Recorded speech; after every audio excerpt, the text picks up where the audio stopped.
Aaron, how's it going? It's good. How are you today, Don? Oh, beautiful afternoon. Aaron, I wanted to introduce you to Alejandro. Great. Alejandro, Good to this is meet you. Aaron. Welcome to the team. Thank you. I'm excited to be here. So this is his first day. Okay. So he's never been around a Kubota, any of that stuff. I thought, maybe just for the next few minutes, you can just kind of show him like a pre-trip inspection, show him the interior of the Kubota, check the lights, and just kind of what you do on a daily basis. Great. So the first thing we do is we check the vehicle. We always want to make sure our safety lights are good. So you can turn the auxiliary on, and then you walk around your vehicle. You should have flashers. You want to make sure both your headlights are on, and then circle around the back of the vehicle. Make sure there's air in all the tires, and then you should be flashing here and here and up top. And we always run our flashers when we're driving because it makes it easier for people to see us. Right. Also on the inside we have there's a first aid kit underneath the driver's seat, so there's always a first aid kit in your vehicle. And then on this side we have a fire extinguisher, an extra ear protection, safety glasses. You always want to have your safety glasses on when you're driving. How often should we be checking the fire extinguisher and first aid kit? That's a good question for Don. It should be checked monthly. Yeah. Every month. Great. You also want to make sure that it's secured also, so it doesn't roll around in there. Alejandro was also asking about fluids. How can you guys check your fluids? Right, so fluids we check once a week. We check on Friday. We check the air pressure, and we check the oil and the transmission fluid, and also the underneath the hood. These are visual checks. I got windshield washer fluid. You can see it's here. This is your brake fluid. You can see the line here. And then this is like a water overflow for your radiator, and you want to make sure that it has fluid in it as well. This is your pneumatic lift. Okay. So this is what lifts my bed.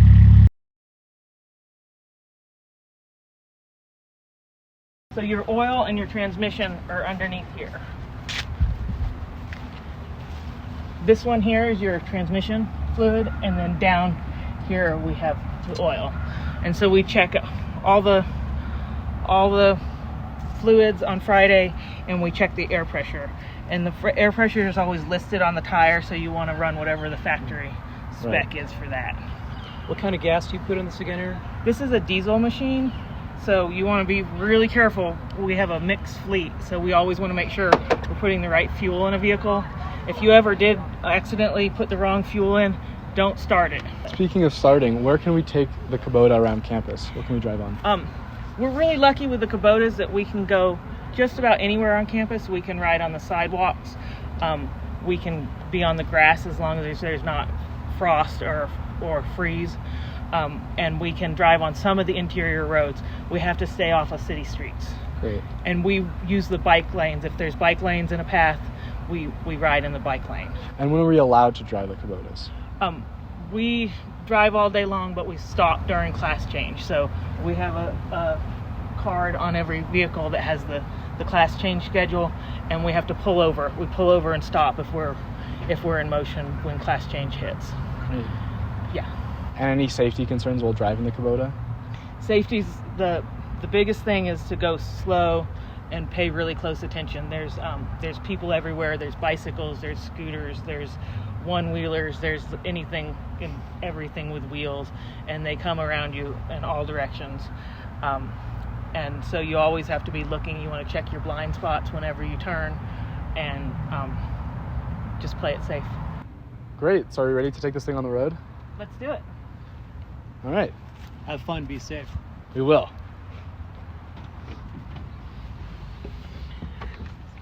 So when you get in the Kubota, you want to make sure all of your auxiliaries are off. Make sure your electric is off. You always start in neutral. So this is the neutral position. You got low, high, neutral, and reverse. It's an automatic. It's pretty easy to drive. This is your handbrake. So the first thing, I would go ahead and release my handbrake. I want to have my foot on the foot brake, and then with the Kubota in neutral, I just turn the ignition switch. Great. If it was a cold day, we would have to use the primer, so we would go to here and hold the for 10 seconds before it would start. But then the same thing, neutral. This turns on your flashing light in the back, so this is on the on position now. This one over here is your safety flashers, so you want to make sure that this is on. It'll show you that it's flashing here. Yep. You have a turn signal, so if you go down, it'll turn left. Your turn signals will go to the left, see here? Yep. And up here is right. Great. So it's not automatic like a vehicle, though. You have to make sure you turn it off or you'll be driving around with one blinker on. And how fast can this thing go? It can go probably 20 miles an hour, but our speed limit is 10 miles an hour on the campus, and slower if there's any kind of pedestrians around. So do we really need seatbelts if it's only 10 miles an hour? We wear our seatbelts.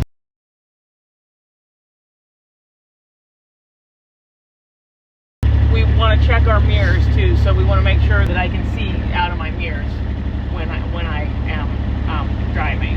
Great. So you ready to drive this thing? Let's do it, yeah. Let's do a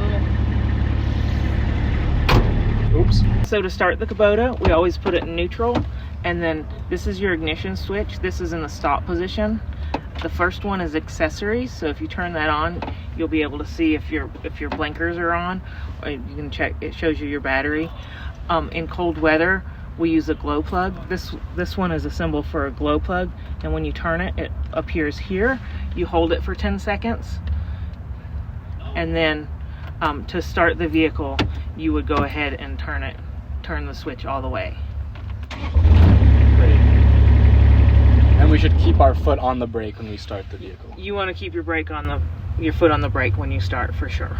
We start the Kubota in neutral, and then to go forward, we use low or high. To go backwards, we use reverse. To go forward, we're going to go into high gear. We check our mirrors before we take off. And then we always turn on our safety lights. We want them running. This one's on here. That's our back light. And then we can use the gas pedal to go forward. So to go in reverse, you want to put your foot on the brake, and then you shift from high to reverse, which is the R. You want to check your mirrors, and then go ahead and honk your horn before you back up. When we stop, I like to put it in neutral, put my emergency brake on, and then I turn off the ignition. So let me show you how to load the Kubota. We have a tailgate. There's 2 latches on each side. You have to pull them both together. Just pull it towards you and lower the tailgate. For something like this, it's good to do team lifting. So you want to lift from your knees. You don't lift from your back. And so we'll put it in the Kubota together. Our tools. I would close my tailgate for this. And then my tools I want to put in the center of the Kubota.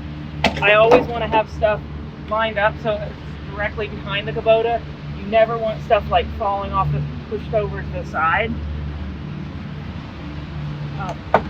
It's okay if you have like branches and they're straight back, but you have to be really careful. You don't want anything sticking out the side because it's really easy to hit a pedestrian.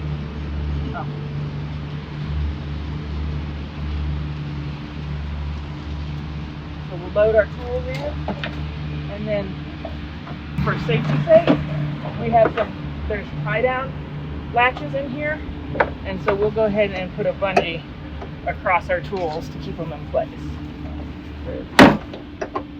And for these heavier objects that require 2 people, what happens if there's only one of me, or I need help? Always ask for help. Stop what you're doing. Call somebody, text them if they're not right there. But if something is heavy, don't pick it up. Call for help. But we really want to put safety first. So, like Aaron talked about, we really practice stop work authority. So if you ever need help, ask for it. If you're having a situation where it doesn't feel safe, get out of the area and stop working. All right, now that we got out of the vehicle, is there anything that we have to do after we get to our destination? So we like to do a post drive inspection. So we want to go around the Kubota one more time. We want to make sure all our lights are still good. You want to make sure your lights are off. If you leave your lights on, you'll end up with a dead battery tomorrow.